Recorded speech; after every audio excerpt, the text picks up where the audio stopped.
Imagine this. You're juggling 10 different things at once. You're working nonstop, and no matter how fast you go, you feel like you're barely making a dent in the to-do list. And the worst part is burnout is knocking on your door, or worse yet, it's already entered and unpacked its bags. If this feels familiar, know that you are not alone.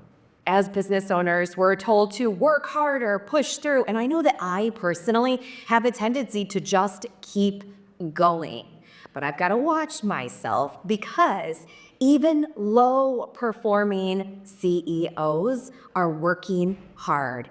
It is not about how much we're putting in. And taking breaks can actually give us more momentum and help us have sustainability and more productivity and get better results. So that's what we are going to dig into today. Today, we're talking about one of the biggest challenges entrepreneurs and business owners face and leaders of organizations. And yes, that is burnout. We're going to talk about mindset, and we're going to talk about some very specific strategies and things that you can implement to be proactive and ensure you don't hit that point, or if you are right on the cusp of it or already there, you can reset using some of these strategies. According to a 2021 study by the Journal of Occupational Health Psychology, prolonged stress and lack of recovery time are predictors of burnout. And I gotta confess that I, for seasons of my life, was in moments of stress, but I could keep going. I could move through it. Like, this is fine. This is okay. I'm taking this stress and I'm turning it into something productive. And that is a good thing to do. But you also want to know what the signs of potential burnout are so you don't get there. So what I do for this is I put regular checkpoints in place. If you know me, you know I have my Monday and my Friday reflection blocks that I call Monday and Friday CEO time. And as a part of that, I am looking at the areas of my life that matter to me, and I'm just checking in with myself. Very specifically, I look at my wellness overall, which includes movement and my health and what I'm eating at any given time. I look at wellness, I look at financials, I look at my business. I separately consider how are my clients doing and how do I feel about my connection with my clients in any given moment. I also look at family and relationships. I look at space that I have in my life and on my calendar. And do I have enough time to unwind? And I look at soul fuel. Do I feel nourished? Does my soul feel nourished? And then I consider how overall am I generally feeling about life and all of the things happening right now. Just doing that check-in every week, scaling 1 to 10 or filling out a pie chart is so helpful because I can see trends and I can identify, Amber, you have not been feeling well for weeks. What do you want to do about it? Or Amber, you've been saying for weeks as you reflect, input in notes as I scale each of these areas that you want to get more movement in. What are you going to do about it? Right? Or I'm able to assess, you know what? Money, we're okay or we're not okay. And here's what we need to do about it. So I check in those areas regularly so I can identify what are my levels of stress? How am I feeling about this? How is this area of my life that matters to me and that is important? How's that going? So I can be proactive to take action. If I'm seeing something trend or repeatedly stay in an area or in a space that I am not a fan of. So as you pause to check in regularly and you use what I call this reflect and rise process, you'll be able to catch red flags. Are you feeling tired? Are you irritable? Do you have a loss of motivation about what you're working on? Are you drained? Are you fatigued? Do you have headaches? Can you not sleep? Are these things creeping up for you? And what can we do to offset that in advance? We want to get that self-care game going early and often. You got to put your own air mask on first in this game of building your incredible business. I remember a time when I was working at corporate that I wore busyness and working long hours as a badge of honor. In fact, I think of one specific scenario where I happened to be up very, very, very late working on a project while my entire family was sleeping. And then one of my colleagues popped online and saw that I was working, and I knew they were working on the same project. And we started to banter about this project. And I thought, oh my gosh, what am I doing? And it was in that cycle of putting in more and more and more. And it was over time draining me. Did I enjoy the work? Yes. Did I enjoy the team I was working with? Absolutely. They were super smart and incredible people. It was great work. It was a fun project. It was always fun projects. But I could only do so much before I was going to hit a wall. And hit a wall, I did. Taking care of yourself isn't a nice to have. It is essential. And that's why, as you're building your business, I want to invite you to be proactive about this so that you can have the energy that you need to sustain long term and pour into everyone that you pour into as you build. Number 2, let's shift the mindset about working 24/7 and constantly having to be on. Maybe you get text messages from your team or your clients while you're at dinner. Maybe you can't even sneak away to the bathroom without someone needing something from you. So we're not getting pulled into that glorified trap of being busy and always being on and available, because you need that time to step away and recharge, to rest, to give back, and to perform even better. In fact, research from the American Psychological Association highlights that individuals who take regular breaks and prioritize self-care have 31% higher productivity and 50% greater satisfaction in the work that they do. Let's hear that again. People who take regular breaks and prioritize self-care perform better and have greater satisfaction. There is an ROI on the rest that you take. Getting rest, taking a vacation, isn't just a reward. It is a precursor to you getting the results that you so deserve. So I want to invite you now to consider and reflect on, what does success look like for you? What does an ideal day look like for you beyond checking things off the list? Because I know you're going to do that anyway. You are productive, you are focused, you get it done. And sometimes we get it done together with momentum and accountability and in community. That is happening. But what does success on a daily basis look like? And don't necessarily consider only your ideal day, but also consider, what does a great, ordinary, everyday look like?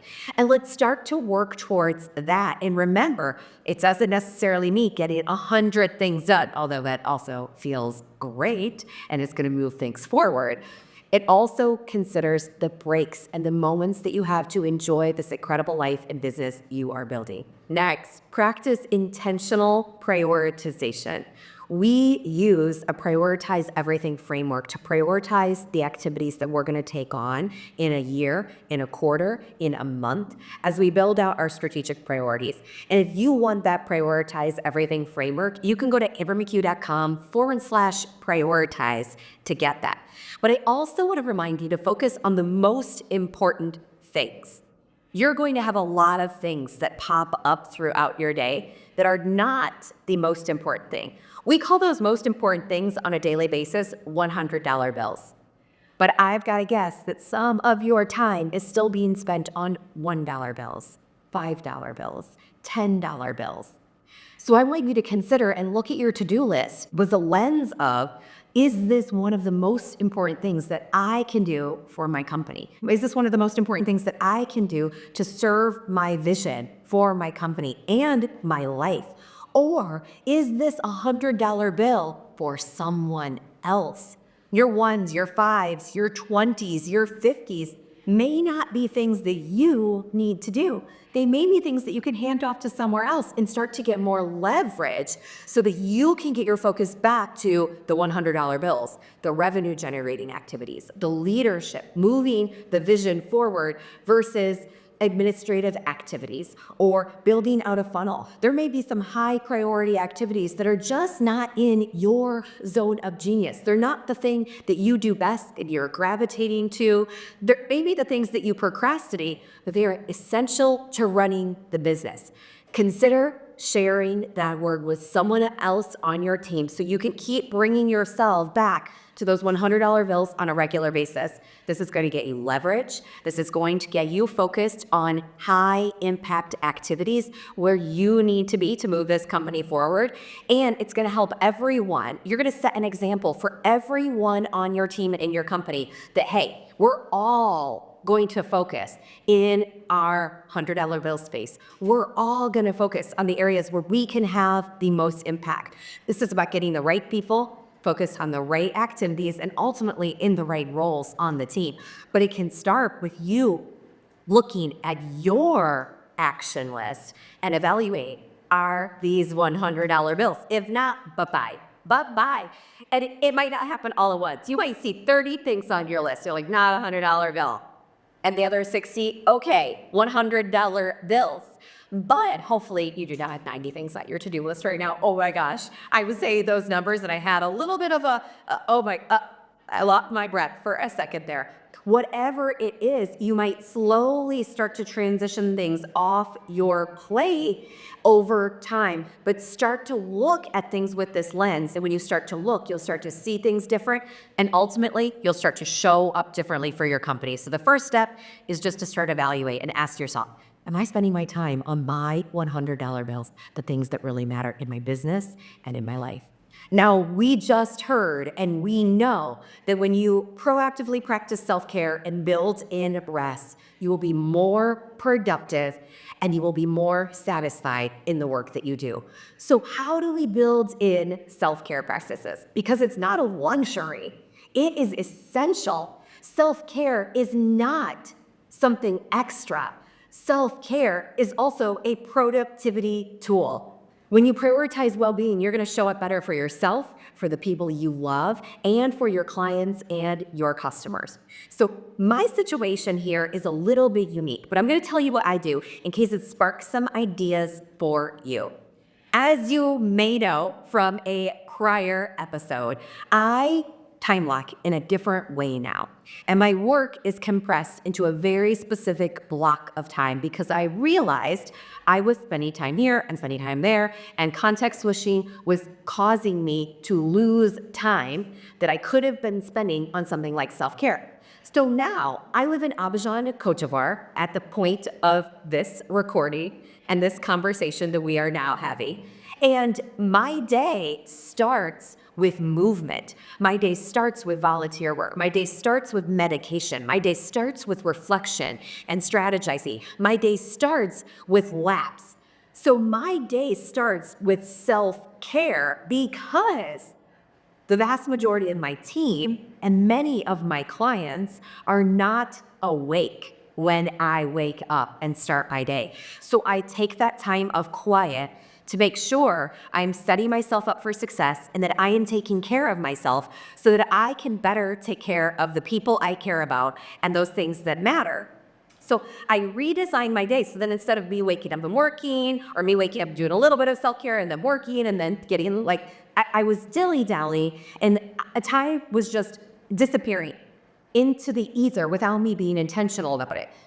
So I want to invite you to consider, what are those things that you are committed to or that you would like to soon be committed to that you need to weave into your routine somewhere? Then I want to invite you to consider, when are those things going to get done? What are they and when are they going to get done? In another case, when I was living back in the States in Chicago, I would have to do extensive self-care on the weekends because that winter weather really made my body ache a little bit more. And so I would spend time in my sauna sleeping bag. Have you seen those things? The sauna sleeping bags? I had that to warm my body up.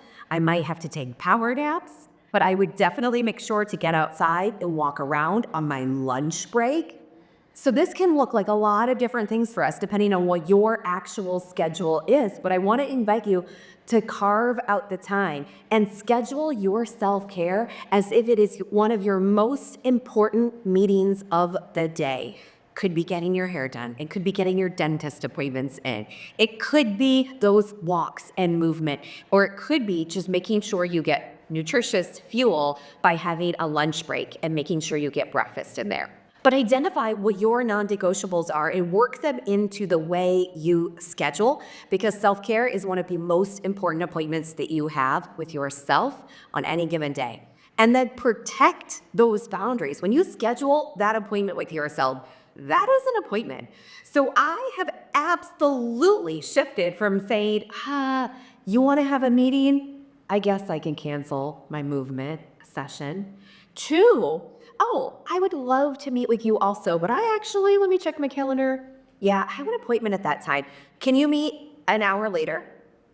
Now, that is an appointment that I hold with myself. It is non-negotiable. It is something that sticks on my calendar. When people ask, hey, are you free for this meeting? Are you free for this coffee date? Are you free for XYZ? Yeah, I am, but not at that time because I already have an appointment. I am free at this time. This has skyrocketed my energy. It has skyrocketed my focus, and it's helped me, I know 100% is increased my productivity because it's one of the $100 bills I have prioritized, and I have so much more energy, focus, and momentum when I sit down to do the $100 bill because I'm not thinking about, when am I gonna get that in now? When am I gonna get that in now? When am I gonna get it? I got it in. It is on my calendar. I know exactly when I'm going to get it in, and it's a non-negotiable 98% of the time. So here's my invitation to you. Start to take action on one of these strategies that you heard today.